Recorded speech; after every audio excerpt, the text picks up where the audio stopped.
may bagong loan application na naman akong sinubukan at alam nyo ba mga kautang, sa pagsubok ko na umutang dito, makikita po natin na pwede po estudyante sa loan application na to, pwede po OFW sa loan application na ito, at may nakasama ring unemployed sa loan application na ito. But mga kautang, bago kayo mag-install at mag-download nito, bago kayo mag-apply nito, please watch this whole video. Hayaan nyo muna ako na i-share sa inyo yung aking experience bago kayo mag-apply dito, dahil ibabahagi ko sa video na to kung magkano nga ba yung total interest dito, yung offer nila. Kasi mga kautang, as you can see dito sa screen, nag-o-offer sila ng 60,000 pesos. Kulang ang budget, ang mahal ng mga bilihin. No problem. May solusyon tayo. Gamit ang isang valid ID, makakautang ka na sa loob ng 10 minutes o mas mabilis pa. Mag-apply ng loan kahit anong oras, kahit gabi o kahit weekends or holiday. Maaaring i-check ang pinned comment sa video na ito, bisitahin ang link at mag-apply na.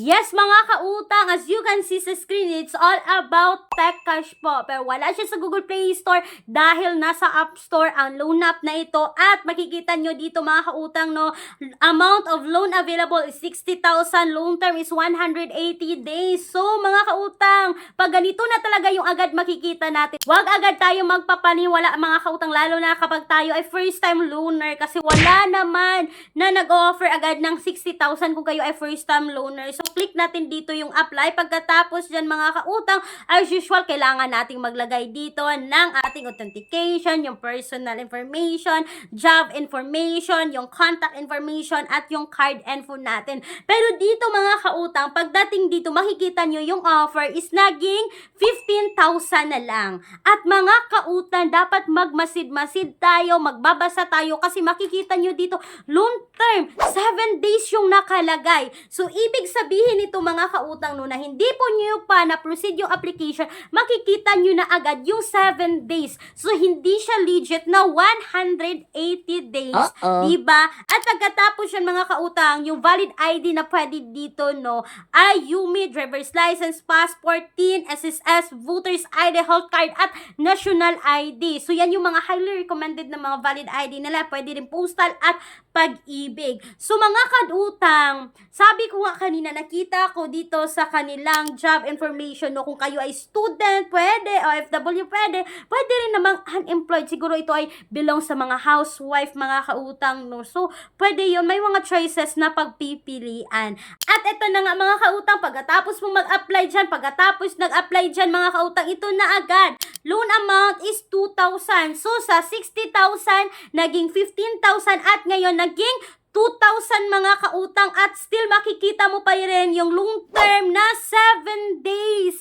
Yes, 7 days lang si Techcash, no, kaya wag mag-assume na 180 days. For me lang mga kautang, ha, maganda yung kaniyang loan application compared to the other loan app, kasi makikita mo buo yung details. Makikita mo lahat ng details ng loan app, kung magkano na lang yung ma-receive nyo bago nyo ma-proceed yung loan. So pag ganito na yung agad makikita nyo mga kautang, no, na naging 3,000, loan term 7 days pa rin, makikita nyo yung disbursal amount is 1,860 na lang. What? Yung repayment amount is 3,000 kasi may processing fee sila na 950. Yung total interest dito is 19 pesos. Yung risk control service fee mga kautang is 171.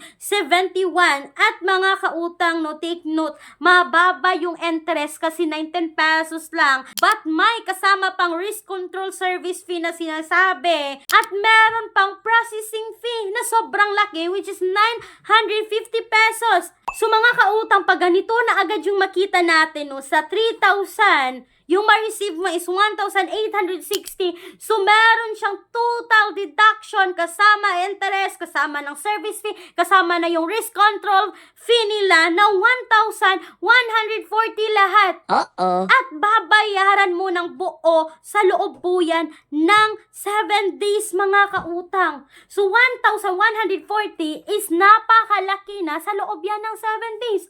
So pag ganito na agad yung bubungad sa atin, kapag tayo ay nakapag-apply dito kay Techcash, ay wag na nating subukan mga kautang, no. Hindi na reasonable na kailangan pa nating i-click, proceed yung loan. Tapos pag na-approve kayo is nagagalit kayo.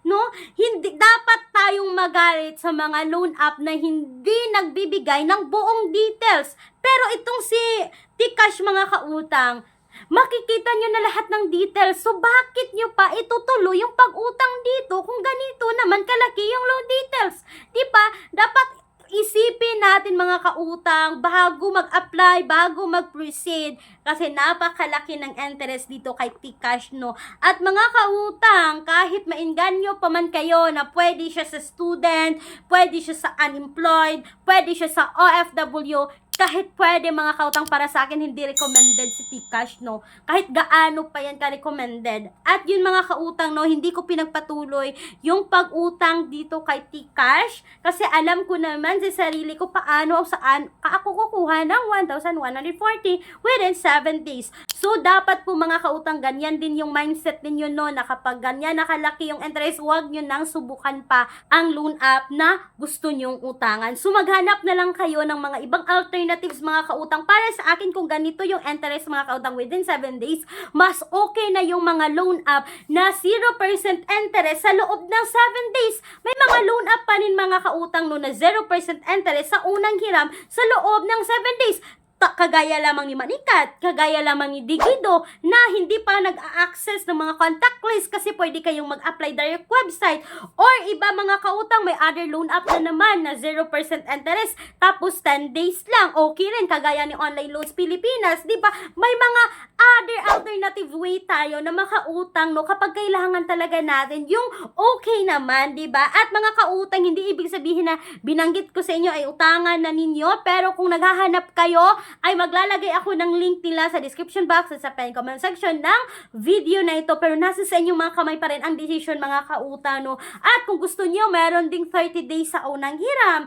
Kagaya lamang ni Finbro or ni Cash Express, 7 days sa unang hiram, 0% interest pa din. Di ba mga kautang? Ang dami. Kung hindi kayo na-approve kay Online Loans Pilipinas, pwede kayo mag-apply kay Cash Express. Kung hindi kayo na-approve kay Cash Express, pwede po kay Finbro. Di ba? Ang daming mga alternatives sa loan app na okay compare dito kay Tcash. So mga kautang, that's all for today's video, no? Pero bago ko tapusin ang video na ito, kung kayo ay employed or self-employed at gusto nyong umutang sa bangko, yes mga kautang, they offer minimum of 20,000, maximum of 2 million pesos. And please take note mga kautang that all applications submitted is subject for bank approval. You can email me dito, clarissa@gmail.com. At mga kautang, kung ayaw nyo dito at gusto nyo ng digital, like bank digital, kagaya lamang ng CIMB Bank, yes mga kautang, no, pasok sa CIMB Bank kapag ang salary nyo ay 15,000 pataas mga kautang. Meron kayong payslip, meron kayong certificate of employment. Mga kautang, para ma-idea kayo kay CIMB Bank